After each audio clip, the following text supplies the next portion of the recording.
So, the future. What is the future? Is it technology? Right now, we have so much of that. We have virtual reality, augmented reality, nanotechnology, biotechnology. All of them are coming up. And technology truly makes things accessible for us. It liberates us and gives us possibilities. In a way, technology gives you wings to fly. But where do you fly? Which direction do you fly with these new wings? I don't know the answer.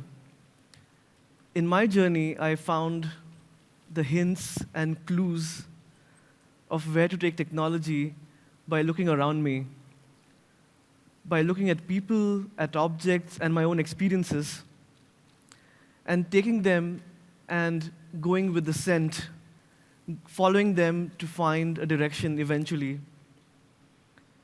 So today, I want to take you through a journey of some of my early works and the early stages of these works where you'd see how looking at these hints and clues shows you where to look for the future.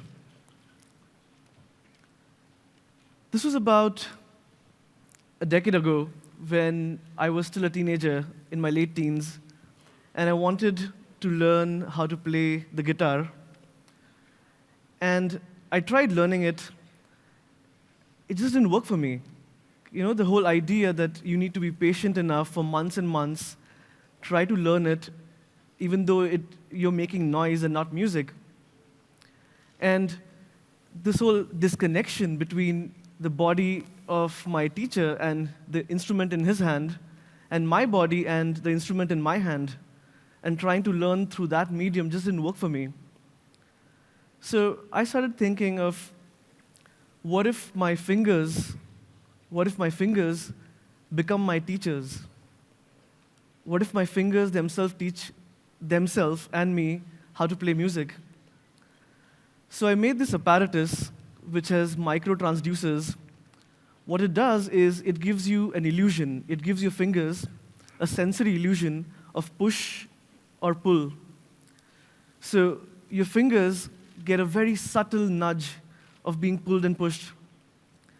And now you can imagine I can pick up a ukulele or a guitar, and I can literally download a song onto my hand. I can download a song onto my hand and start playing without knowing how to play. You can also imagine this for a pen, where you could pick up a pen and start writing in Arabic, for example, without really knowing how to write in Arabic. Now, you would say that this is not learning. You're not teaching me anything. You're just making me a robot. But the way the system works is, first, it teaches you. It will guide your fingers to the right position and help you learn to play music. And as you get better, it will only correct you if you're doing something wrong. And as you get even better, it'll actually misguide you so that you can find your own new tunes. This led me to a whole area of making tools which teach myself how to do things. I ended up writing a handbook on how to teach humans for machines. Fast forward in Singapore, where I moved later, this is what I saw everywhere. And this is the reality in most cities that we live today. People experience and see the city through this glass screen. And there's nothing wrong with it, but you lose the physical world and wandering around it. And I remember when I was a kid, I would walk barefoot and experience the city, experience my surroundings by actually walking around. So this was a clue for me where I started thinking, okay, how can I combine the act of walking, the discovery and magic of walking around, with the digital in some way? So I started working on super shoes. So what super shoes are these silicon-based insoles with ticklers. So these ticklers tickle your feet from below, And there are pads which sense your taps, and some electronics and a battery. And all this is foldable, moldable, rollable, and you can put them in any of your shoe, and any of your shoe becomes a super shoe. So how does this work? The first thing is it works on a tickling interface. So what does that mean? So if the right feet tickles, take a right turn. If the left feet tickles, take a left turn. If no feet tickle, keep going. If all feet tickle, stop. So I used this for navigation, and I went around the city from A to B. But that was like having a GPS map on your shoe, which was like, it's okay, but not interesting.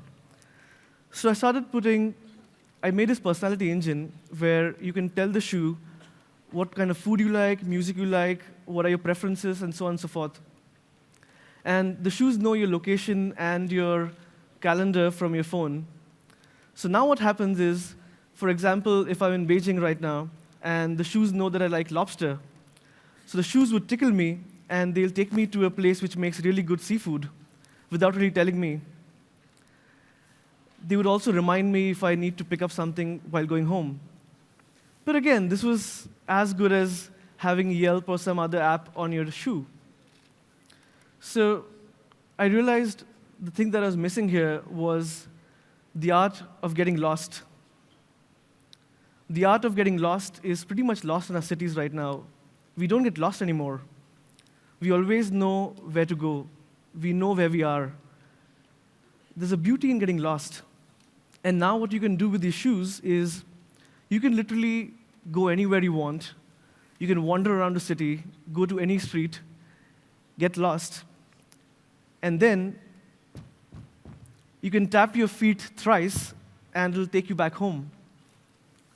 Later from here, I moved to Tokyo, but before that to Cambodia, and I used to live close to a landfill over here. And I would always see these kids who would play around with toys in the landfill. So this is e-waste landfill, which is filled with computer screens and old keyboards, old mice. And these kids would make their own toys from trash. And these kids wouldn't go to school. So I started playing around with them and realized, OK, what if I could make educational toys from trash? So I started making these small modules, which you put in your pocket. So this one is a piano. So you pick up this small box, and you walk to a landfill, you pick up a keyboard, and the keyboard now becomes a piano. Or this one, where it asks you random mathematical questions. Now, no kid loves this device. Or this one, where it tells you stories. And these ended up growing from a series of initial prototypes to something that is more compact. This is the one you saw at the start, which is the Keyano, which plays the piano for the keyboard. And this led to an NGO called Open Toys, which grew from me alone to 120 people, and we ended up expanding from Cambodia to Philippines and then to Brazil. Later, I moved to Tokyo, and my then girlfriend used to live in Seattle, where I now live. And long distance is difficult without a physical intimacy. So I started making these lips, these two pair of lips, one for me, one for her. And these lips would detect moisture level, motion, and replicate it on the other side. So you can see some of it in this video. Distance, schmong distance. Hey, I'm Jillian Pentamale on Buzz 60. Forget about FaceTime, it's smooching time. If you're in a long distance relationship and Skyping just isn't doing it for you, you should get your hands on some Kissinger. No, not that Kissinger. Kiss plus Messenger. It's a robot that actually lets you kiss your significant other through technology. You just kiss one of the piggy bank looking robots, and then your partner kisses their robot at the same time, and you each feel a simulated force and pressure of a kiss. Kissinger isn't the first app made just for couples. So that was interesting. It was fun as well. Later, I moved to Cambridge, and what you see is the street which leads to my home. And one day, while I was walking back in the night, I got mugged. And this tall, strong guy, he came and asked for my wallet and took my money and my phone. And I got traumatized. The next 3 days, I came home in a taxi. So for me, it was in the day where I go and program software or hardware, I started thinking, what if I could also program my own body? What if I could change my appearance just like that? So I went to my lab and started playing with some thermoplastics. And as you can see, I don't have any muscles. So I went and started playing with some thermoplastics and made this synthetic muscles, which are also foldable and very thin. And you can wear them under your clothes on your body. And they're powered with this pneumatic engine at the back. And they have some sensors. So what happens is, when I twist my muscles, when I twist my arm, as you can see on my left arm, which has the muscles, and the right, which doesn't have the muscles. So this was nice. I walked back home after that, and people thought I was the one who'd probably robbed them. And this started my interest in hacking the body. And the next thing I did was, I was looking at programmable hair.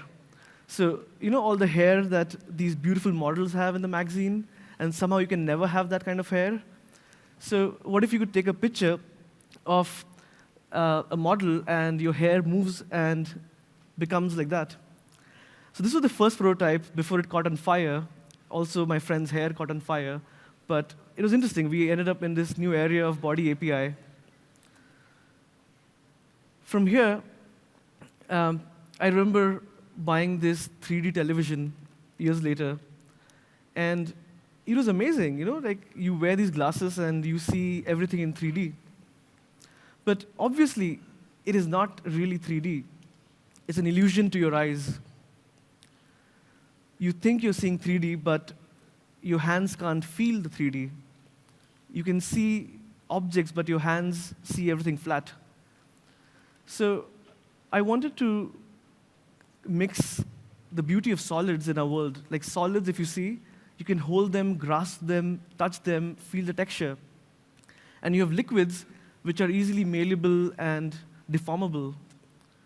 So for me, the balance was in elasticity. So what if you could have a computer?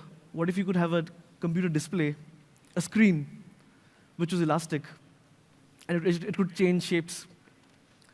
So this was the first prototype of the shape-changing elastic display. And this opened up a whole set of vocabulary and new gesture languages that we could explore.